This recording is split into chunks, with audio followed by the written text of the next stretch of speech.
23 जून 1997 बिहार के मुख्यमंत्री लालू प्रसाद यादव के खिलाफ सीबीआई ने चारा घोटाले में चार्जशीट दाखिल की।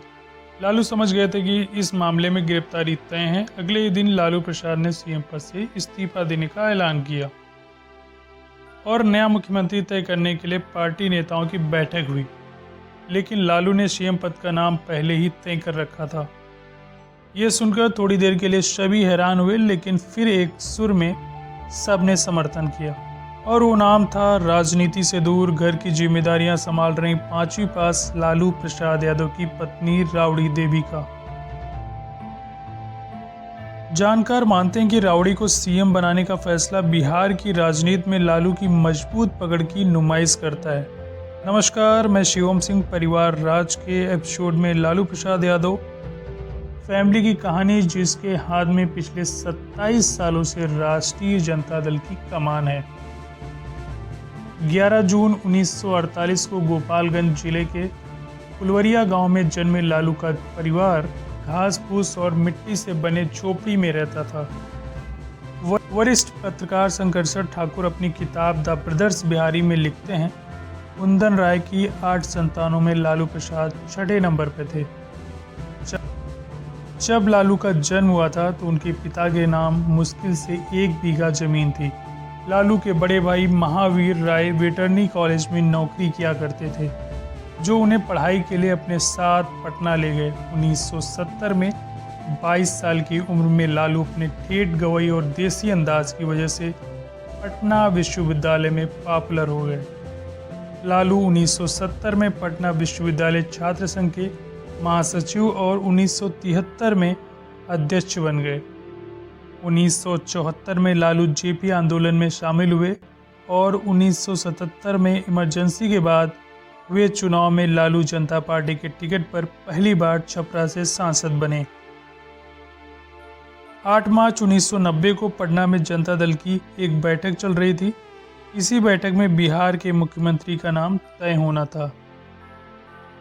लालू को एहसास था कि वो विधायक दल के नेता का चुनाव हार सकते हैं, इसलिए बैठक की एक शाम पहले उन्होंने उस दौर के दिग्गज नेता चंद्रशेखर को फोन लगाया। लालू की आत्मकथा राजनीतिक यात्रा गोपालगंज टू रायसीना के मुताबिक लालू ने चंद्रशेखर से कहा, बाबू साहब, आपने कुछ नहीं किया तो बीपी सिंह का आदमी बिहार में सीएम की गद्दी पर बैठ जाएगा। चंद्रशेखर उस वक्त बीपी सिंह से बेहद खफा थे। 3 महीने पहले ही उन्होंने चंद्रशेखर को धोखे में रखकर प्रधानमंत्री की कुर्सी पाई थी, जिसका फायदा उठाया लालू प्रसाद यादव ने। इस कॉल के बाद पार्टी नेता रघुनाथ ने भी विधायक दल के नेता की अपनी दावेदारी ठोंक दी। मामला तिकोड़ी हो गया था और लालू यादव जीत गए। 10 मार्च 1990 को पटना के गांधी मैदान में लालू प्रसाद यादव ने पहली बार मुख्यमंत्री पद की शपथ ली। 1990 में बिहार में राम रथ यात्रा रोकने और लाल कृष्ण आडवाणी की गिरफ्तारी के बाद जनता दल में लालू प्रसाद यादव का कद काफ़ी बढ़ चुका था। 1995 के बिहार विधानसभा चुनाव में भी जनता दल को जीत मिली और इस बार लालू प्रसाद अपने दम पर बिहार के मुख्यमंत्री बने। सब कुछ ठीक ही चल रहा था, लेकिन 1996 में HD देवगौड़ा कांग्रेस की मदद से प्रधानमंत्री बने। देवगौड़ा ने ही सीबीआई को लालू के खिलाफ चारा घोटाले में जांच आगे बढ़ाने के आदेश दिए थे। लेकिन अप्रैल 1997 में कांग्रेस ने समर्थन वापस लिया और देवगौड़ा सरकार गिर गई और 21 अप्रैल को इंद्र कुमार गुजराल भारत के 12वें प्रधानमंत्री बने, जिन्हें लालू यादव का भी समर्थन था। कुछ दिनों बाद ही सीबीआई ने लालू यादव के खिलाफ चार्जशीट दाखिल करने की बात कही। उन्होंने पीएम गुजराल से कहा, ये सब क्या हो रहा है? एक को हटाकर आपको पीएम बनवाया, आप भी यही सब कर रहे हैं। 17 जून 1997 को राज्यपाल AR किदवई ने सीबीआई को लालू यादव के खिलाफ चार्जशीट दाखिल करने की इजाज़त दे दी। इसी बीच जनता दल के राष्ट्रीय अध्यक्ष पद का चुनाव आया, जहां शरद यादव ने लालू यादव को चुनौती दे दी और अध्यक्ष बने। इससे नाराज होकर 5 जुलाई 1997 को लालू प्रसाद यादव ने जनता दल से अलग नई पार्टी राष्ट्रीय जनता दल बनाने का ऐलान किया। बिहार में जनता दल के 22 में से 16 सांसद लालू यादव के साथ हो गए। 23 जून 1997 को लालू समेत 55 लोगों के खिलाफ सीबीआई ने चारा घोटाला मामले में आरोप पत्र दाखिल किया। नई पार्टी बनने के 19 दिन बाद 24 जुलाई 1997 की शाम लालू प्रसाद ने मुख्यमंत्री पद से इस्तीफा दिया और अपनी पत्नी राबड़ी देवी को सीएम बनाने का फैसला लिया। इसके बाद 30 जुलाई 1997 को लालू यादव ने चारा घोटाला मामले में सरेंडर किया और दिसंबर 1997 तक जेल में रहे। हालांकि वो राष्ट्रीय जनता दल के राष्ट्रीय अध्यक्ष बने रहे।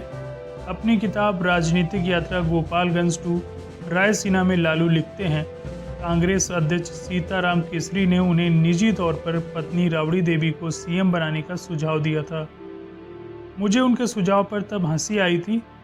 2014 के लोकसभा चुनाव में लालू यादव ने पाटलिपुत्र की लोकसभा सीट से अपनी बेटी मीसा भारती को टिकट दिया। हालांकि वो चुनाव हार गई थी। 2 साल बाद पार्टी ने मीसा को राज्यसभा भेज दिया। 2019 में एक बार फिर पाटलिपुत्र लोकसभा सीट से मीसा चुनाव हार गई, लेकिन पार्टी ने 2022 में उन्हें दोबारा राज्यसभा भेज दिया। लालू यादव ने 2015 विधानसभा चुनाव में अपने बड़े बेटे तेज प्रताप यादव को महुआ सीट से चुनावी मैदान में उतारा। तब से ही तेज प्रताप बिहार विधानसभा के सदस्य हैं। उन्हें गठबंधन सरकार में मंत्री पद भी दिया गया और उनके छोटे बेटे तेजस्वी यादव की राजनीति में एंट्री तब हुई जब लालू यादव चारा घोटाले में दोषी करार दिए जाने के बाद चुनावी राजनीति से बेदखल हो गए थे। 2015 में तेजस्वी यादव राघवपुर विधानसभा सीट से चुनाव लड़े और 26 साल की उम्र में चुनाव जीतकर वो बिहार के डिप्टी सीएम बने। अप्रैल 2022 में जेल से बाहर आने के बाद लालू यादव ने कहा था, तेजस्वी यादव हमसे भी बहुत आगे निकल चुके हैं। किसी के बनाने से कोई नहीं बनता, खुद बन जाता है। इस बयान के करीब 6 महीने बाद 11 अक्टूबर 2022 को राष्ट्रीय जनता दल पार्टी की 2 दिवसीय बैठक दिल्ली में हुई, जिसमें तय हुआ कि पार्टी की नीतिगत और महत्वपूर्ण मामलों में सिर्फ तेजस्वी यादव ही बोलेंगे और भविष्य में पार्टी के नाम, चुनाव चिन्ह और टिकट बंटवारे पर अहम फैसले सिर्फ लालू यादव और तेजस्वी ही लेंगे। जिससे साफ हो गया कि लालू ने एक तरफ से पार्टी की कमान तेजस्वी को सौंप दी है। लालू पर परिवारवाद के कई आरोप लगते रहे, जिन पर लालू ने हमेशा ठिठोले अंदाज में जवाब दिए हैं। परिवार राज के अगले एपिसोड में एक और पॉलिटिकल फैमिली की कहानी के बारे में जानेंगे। नमस्कार।